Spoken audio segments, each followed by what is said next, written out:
Bienvenue dans notre exploration du concept d'idéologie selon Hannah Arendt, une philosophe allemande naturalisée américaine du XXe siècle.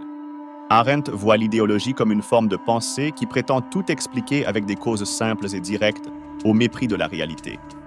Elle critique les idéologies pour leur tendance à soutenir une vision du monde totalitaire et simpliste, où les idées préconçues dominent sur les faits. Elle analyse notamment le nazisme et le stalinisme, montrant comment de tels régimes ont utilisé l'idéologie pour imposer une pensée unique.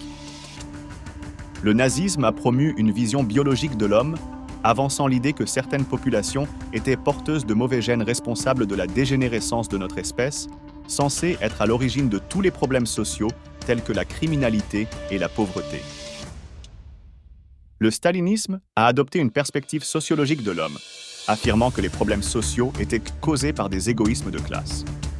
De telles visions du monde reposent sur une espérance positiviste.